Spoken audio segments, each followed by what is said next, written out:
Hello everyone, good evening. I hope सब लोग अच्छे होंगे। और मेरा ये ब्लॉग आज बहुत लेट हो गया यार। पता है, मैंने कल बहुत ट्राई किया। मतलब रात में एक बार टेस्ट स्टार्ट की, वो पूरा नहीं हो पाया। दूसरी बार फिर दिन में स्टार्ट किया, वो भी पूरा नहीं हो पाया।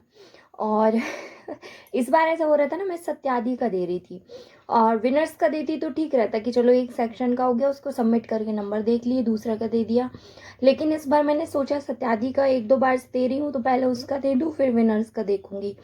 तो ऐसा कोइंसिडेंस था कि जब भी मैं टेस्ट दे रही थी, मेरे 40 से 50 क्वेश्चन, मैक्सिमम 80 क्वेश्चन तक पहुँच रही हूँ और कुछ ना कुछ हो जाता था, उठना पड़ जाता था। आज आप सब परेशान हो गए कि अभी तक दीदी का ब्लॉग क्यों नहीं आया, क्या हुआ, फिर से ब्रेक लग गया क्या। तो ब्लॉग एडिट हो रहा है, मतलब रात को मैं 10 बजे वॉइस ओवर कर रही हूँ। शायद ये ब्लॉग आपको सुबह लाइव मिलेगा, क्योंकि अगर अपलोड हो गया अभी 12 के पहले तो मैं डाल दूँगी। अगर नहीं हुआ तो फिर कल सुबह इसको लाइव करूँगी, है ना। सुबह देख लेना। और टेस्ट देने में बैठ गई हूँ, इसके बाद जस्ट टेस्ट स्टार्ट करूँगी मैं। तो आज फाइनली मैं पेपर दे दूंगी और सबसे पहले सत्यादि का ही दूंगी। कल आपको स्कोर पता चल जाएगा या रात में अपडेट कर दूंगी, है ना। और इस बार बहुत सारे लोगों के अच्छे नंबर भी आए हैं। कुछ लोगों के 160 170 नंबर तक आए हैं और कुछ लोगों के नंबर थोड़ा सा कम हुए हैं, 150 के नीचे है, 130 120। तो जिसके भी नंबर 150 के नीचे है ना, परेशान मत हो यार। देखो, सबके नंबर वेरी करते हैं। मेरे भी कभी कभी 120 130 135 140 आ जाते हैं। लापरवाही के कारण हो जाता है कई बार। कई बार चीज़ें याद नहीं रहती, या जो अपन ने पढ़ा है वो कई बार रिकॉल नहीं कर पाते उस टाइम पे।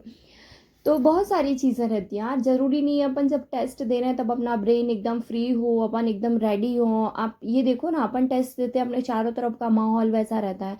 एग्ज़ाम हॉल में नहीं बैठे ना अपन कि एकदम फोकस्ड होकर के टेस्ट दे रहे हैं। चाहे भी वैसा देना तो शायद पॉसिबल नहीं है घर पे। तो सारी चीज़ों का फ़र्क पड़ता है। तो नंबर कम आ रहे हैं तो आप परेशान मत हो, है ना। और किसी के ज़्यादा आ रहे हैं तो भी परेशान मत हो। देखो, जिसके ज़्यादा आ रहे हैं कोई बात नहीं, शायद उनका सिलेक्शन कंफर्म हो, बट इस बात की गारंटी तो बिल्कुल नहीं है। और आप इस बात से पढ़ना छोड़ दोगे तो आप जहाँ हो आप वहाँ से भी बहुत नीचे चले जाओगे, है ना।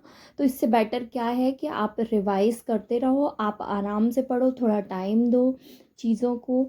और रटने की बजाय समझने की कोशिश करो कि कैसे कैसे क्या होता है, उसको स्टोरी टाइप से बना करके याद करो, तो आपको चीज़ें याद रहेंगी, है ना। ये पता है, इस समय 2-3 दिन से बेटू का रोज़ सुबह का हो गया है कि वो पापा को छोड़ने नीचे जाता है और पापा को छोड़ने के बाद उसको यहाँ खेलना रहता है। तो पापा लेके आए थे इसको नीचे, मैं तो खाना बना रही थी, फिर रोने लगा था, ये मचल गया था कि मुझे नहीं जाना ऊपर, नहीं जाना, फिर पापा को ऊपर जाना था। फिर मैं इसके रोने की आवाज़ सुन के आई, इसके हाथ में थोड़ा सी चोट भी लग गई थी और फिर मैं इसको थी नीचे थोड़ा देर खिलाती रही। तो वो बहुत डिमांडिंग हो गए हैं यार बच्चे आजकल के। फिर यहाँ पे पता है क्या रहता है, मैं घर के कपड़ों में रहती हूँ, बेटू का कहना रहता है यहाँ से मुझे रोड तक घुमाने लेके चलो, वहाँ से पीछे खेत तक घुमाने लेकर के चलो। फिर थोड़ा सा 1-2 राउंड मैंने घुमाया। फिर नीचे बच्चे भी रहते हैं वैसे, तो 2-3 फैमिलीज़ रहती हैं यहाँ किराए से, और हम लोग ऊपर फर्स्ट फ्लोर में रहते हैं। तो ये बच्चे क्या स्कूल कोचिंग में बिज़ी रहते हैं और कभी कभी फ्री रहते हैं तो बेटू के साथ खेलते हैं और बेटू भी। लेकिन क्या, ये बहुत उधम बहुत ज़्यादा करता है डुगू। तो इसके कारण ना इसको छोड़ते नहीं हम लोग यहाँ पे, क्योंकि बहुत ज़्यादा उधम करता है। कहीं भी चोट लगती है, कुछ होता है, फिर खुद को रिग्रेट होता है कि यार क्यों इसको खेलने के लिए भेज दिए। तो इसलिए इसको कम भेजती हूँ, मैं नहीं भेजती हूँ। ऊपर ही रहता है हम लोगों के आसपास। और फिर बहुत मुश्किल से ये ऊपर आया।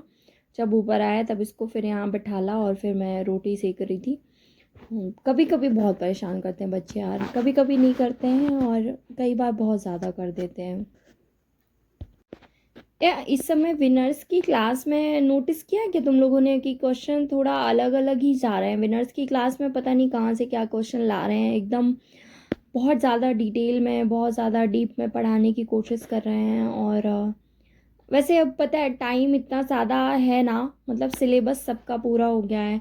एमसीक्यूज़ क्लासेस इतनी ज़्यादा चला दी हैं, सब कुछ पर्याप्त हो गया, अब क्या पढ़ाएं, कहाँ से पढ़ाएं। तो अब वो यहाँ वहाँ से नए नए टॉपिक लेकर के कुछ भी डिटेल थ्योरी पढ़ा रहे हैं। मतलब मुझे ऐसा लग रहा है कि अब एक्स्ट्रा चल रहा है थोड़ा सा, ऐसा मुझे लग रहा है। और कल किसी ने जो कमेंट में पूछा था कि दीदी अब आगे के वीडियो देखें, नए वीडियो देखें यूट्यूब पे या नहीं देखें, तो उसका एक सीधा सा जवाब मैं ये दूंगी कि जिसको भी पिछली सारी क्लासेस का डेटा याद है ना। ऐसा कोई भी नहीं होगा जिसको अब तक की क्लासेस का सारा डेटा याद हो, ऐसा हो ही नहीं सकता है ना। हाँ, उनको होगा जिन्होंने नोट डाउन किया है या जो पढ़ते हैं या वापस रिपीट पे कभी देखा है।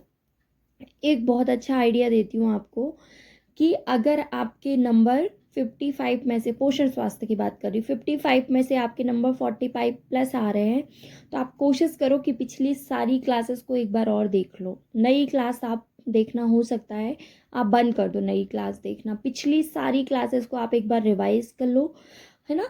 जिन लोगों ने नोट डाउन करी बहुत अच्छी बात है, जिनने नहीं करी वो एक बार फिर से देख लो, आपके ब्रेन में चीज़ें रिकॉल हो जाएंगी। और जिनके पास ज़्यादा टाइम है वो आगे का देखो, और जिनको पीछे का याद नहीं है प्लीज़ मत देखो। आप पिछले सारे वीडियो पर्याप्त हैं आपके लिए। आप ये सोचो कि अब कोई वीडियो नहीं आ रहा है और आप पिछले सारे वीडियोस को रिवाइज करो, याद करो, आप उसमें अपना टाइम दो, है ना। क्योंकि नया डेटा आप कितना भी देखते जाओगे याद नहीं होगा आपको, और अगर याद नहीं होगा तो वो आपके किसी काम का नहीं है, क्योंकि आपको तो पेपर में चीज़ें याद होनी चाहिए ना। आप खुद सोचो, जो टॉपिक आपने पिछले 10 दिन से नहीं पढ़ा, आपसे कोई पूछे सडनली, आप तुरंत आंसर नहीं कर पाओगे, या करोगे भी तो शायद नियर बाई आंसर करोगे, एग्जैक्ट आंसर आप नहीं कर पाओगे। तो इससे बेटर क्या है पता है, अब लड़ाई इस चीज़ की है ना कि आपको चीज़ें कितनी याद है। क्योंकि पता है, आप जब पेपर देने जाओगे तो आपने कितना भी पढ़ा हो, लेकिन वहाँ पे अगर आप भूल गए तो वो किसी काम का नहीं। तो इसलिए बेहतर क्या है कि जितना आपके पास है, जो भी मटेरियल, आप उसको रिवाइज करो, और आप उसको मल्टीपल टाइम रिवाइज करो, मतलब काउंट भी याद ना हो आपको, आपने इतनी बार पढ़ लिया हो, तो आपको ब्रेन में चीज़ें रहेंगी, आपको एग्ज़ाम हॉल में बन जाएगा, बहुत आसानी से आप क्वेश्चन से डील कर पाओगे। तो वो ज़्यादा बेस्ट रहेगा, है ना। देखो क्या है, कोई बहुत ज़्यादा अगर डीप में पढ़ रहा है कोई ना, तो आप उसको देख के कॉपी मत करो कि आपको भी पढ़ना है।